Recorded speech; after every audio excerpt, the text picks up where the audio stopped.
Hi. All of us here, we're today witnessing the birth of a new original world, the digital age. And we're still living in its infancy, but there are already ominous signs, starting with actually strange power outage. In December 2015, 8 utilities, electric utilities in Ukraine were shut down remotely by hackers, perhaps from Russia. 80,000 people were plunged into darkness. And that comes after the uranium enrichment plant of Natanz in Iran was sabotaged between 2007 and 2010 by Stuxnet, a computer worm developed by the Americans and perhaps the Israelis. So today, in 2016, one can take out the critical infrastructure of a nation by taking over its IT systems. This is no more a sci-fi story. But is there something even bigger at stake?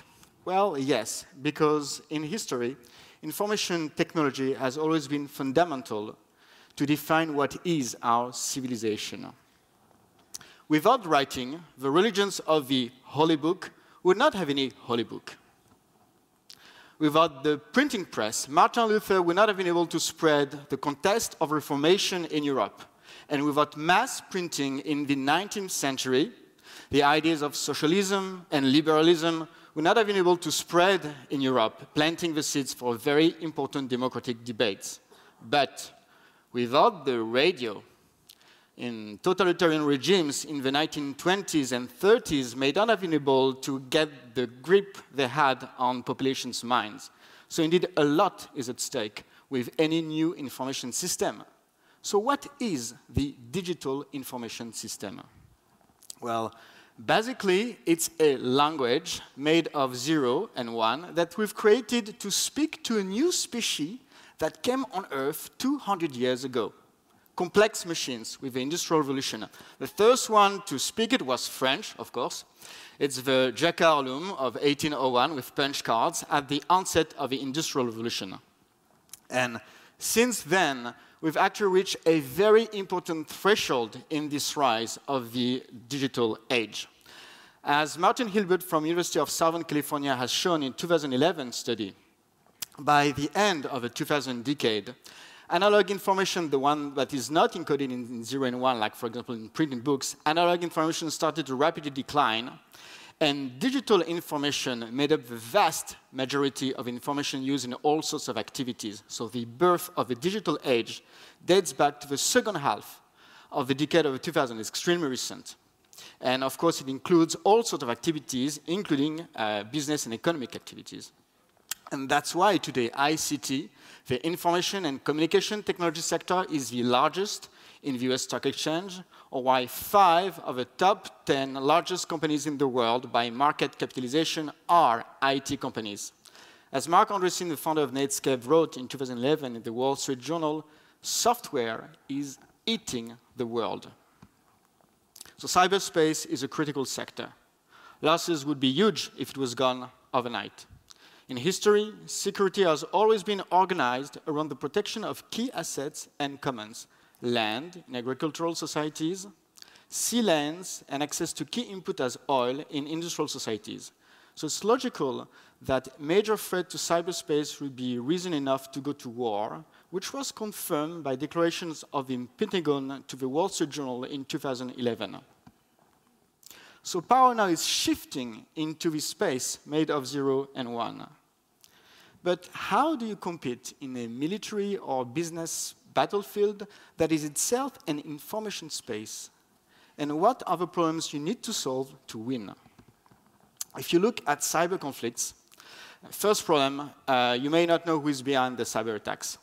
Cyber weapons have these characteristics that they can be used without leaving a clear trace. Any aggressor can claim plausible deniability. To this day, the 2007 cyber attacks against Estonian banks, or the 2013 cyber attacks against Aramco, the Saudi Arabia national oil producing company, have not been clearly linked to any nation states, though many suspect Russia and Iran to be behind those.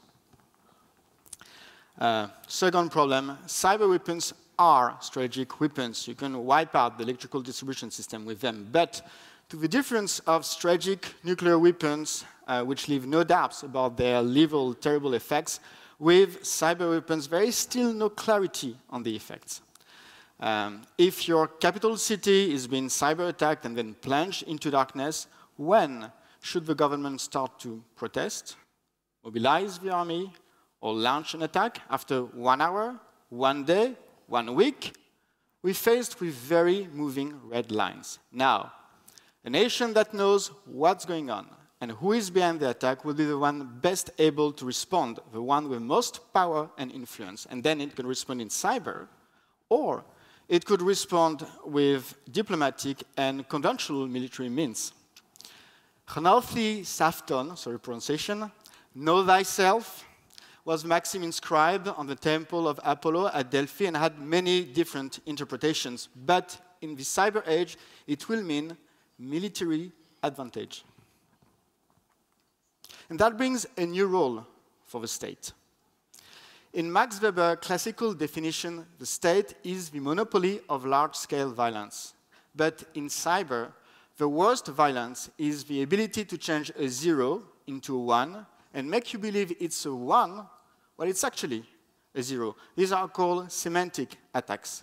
In Congress hearings in 2015, Director of National Intelligence James Clapper stated that the main threat in the future is not going to be the deleting of data, or the denying of access to data, but actually compromising the integrity of data. The military protection of the truth in data and in code is going to become the first job of the state, and it will require truthful, credible heads of state as commander-in-chief. So how do you get to the truth then? Since you need to convince other nations, you are going to use the most universal approach established in reason and in observations. That is the experimental scientific method. Whenever we want to know who did it, forensic cybersecurity researchers from, say, FBI, but actually from any other groups, will always try to apply scientifically proven processes and try to have other researchers replicate their results. And in a way, you find about the same approach with startups in the business digital world when they're testing design with A/B test experiments or new concept with minimum viable product experiments. No one cares about the argument being said by a senior voice or authority or a highly paid guru. The only argument that matters is the one backed by data. And that actually goes by to the philosophical approach of Ibn al-Hasan 10 centuries ago, the founder of this experimental scientific method, in a way that tells you that big data and digital development are also one step in the development of a scientific revolution, from initially natural sciences to now human actions, whether it's for-profit or non-for-profit. So the truth has become the most important assets in military and business activities. But then, what is the shape of an organization that will help you best get and learn about the truth? Millions of years of evolution has shown how nature solved that question. The answer with a brain assembling independent agents, neurons, into one network. And today, if you look at many online platforms, you'll find the same type of organizations with agents, self-directed, organized and coordinated with one platform. In a way, you can interpret the internet as one collective learning brain. Because superiority will require that you learn more about the threat than the threat actors can learn about your defense. You see now cyber defense actors organizing themselves into one global learning automatized network. It includes many private and public organizations, but at its heart, you'll find a small coalition of nation-states based upon trust levels. Collective defense in the Western world has always been very unstable or partial, at least till the Cold War and the creation of NATO. And even at the end of the Cold War, many people thought that NATO would fade away. But because of a need to share information among partners, and also tools that are going to get you and agree collectively on the same threat assessment, cyber defense is going to make collective defense an absolute necessity in the 21st century. So in this networked world, what nation is going to be the most influential? Before the Industrial Revolution, welfare was based on land, a constrained resource. The more the users, the lower the food per capita. So land had to be expanded by force and protected by borders. And influence was based in large part on the threat of violence. But now, business and military activities are going to be conducted through networks. And networks follow Metcalfe laws. The more the users, the higher the value. So the most influential nations are going to be the ones which are the most cooperative, sharing, trustful, not the most threatening, no matter the size.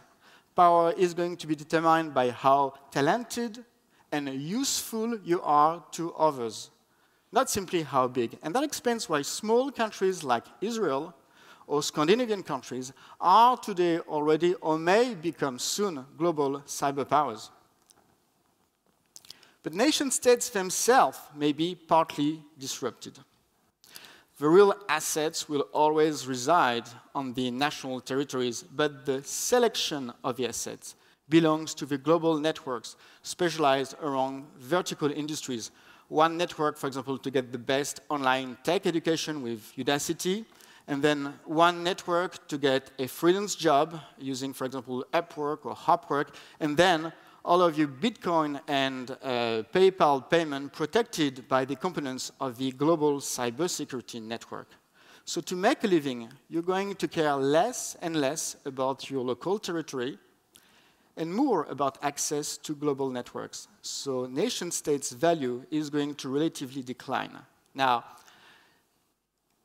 200 years ago, nation-state started to rise with the Industrial Revolution, while older power structures like city-state, families, and clans started to decline, but they're still around.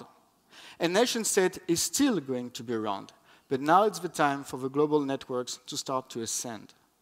And as they ascend, they will be met by a new threat, because traditional organized crime is also being disrupted by cybercrime. Cybercrime today is a $400 billion activity, about 0.5% of GDP of the most advanced nations. And it is a global, large networks with independent agents selling many different things, like, for example, cybercrime as a service. Meanwhile, the Internet of Things and mass robotization is going to transform our world into a fully programmable world. But in a fully programmable world, a tool can be reprogrammed to become a weapon.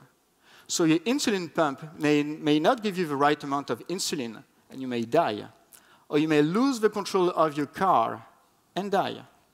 And these are some of the reasons why some experts think that cybercrime could actually reach $2 trillion, about 2 to 3 times the amount of money made by the illegal drug markets. And if those anti-social elements get too big, then our programmable world is going to collapse, our global economy is going to collapse, and this is again one of the threats mentioned by James Clapper in hearings in 2015. But this programmable world could also collapse because of eruption of violence. One car hacked, killing one person, that's a crime. 1,000 cars hacked in a distributed way, killing 1,000 people the same day in the same country, that's mass terrorism. And that means war. So many countries now could start to be a little bit tense, all the more so since the military world itself is becoming programmable. As of 2012, already 31% of all air vehicles used by the US Air Force were drones. And drones can be hacked. In 2011, a US Sentinel drone landed in Iran while thinking it had landed on a US air base. So if many classes of conventional weaponry start to be hackable, militaries around the world are going to be quite anxious, and this is a recipe for escalation. And this is not a theoretical threat. US missile nuclear US missile silo base today are still using old IT equipment from the early 1980s. Why? Because they're afraid of the vulnerabilities they will find in modern IT equipment. The danger with machines is not that they're going to rise to size power. Machines are not like men. They're not struggling and fighting to get the next girl, and have babies with her. They're not even fighting for survival. They're designed to be switched off. The real danger with machine is that it relies on the vulnerabilities in the digital language and on the fact that those vulnerabilities can be actioned by the human user. And here's the rub. All those issues are going to massively and rapidly expand in the next few decades.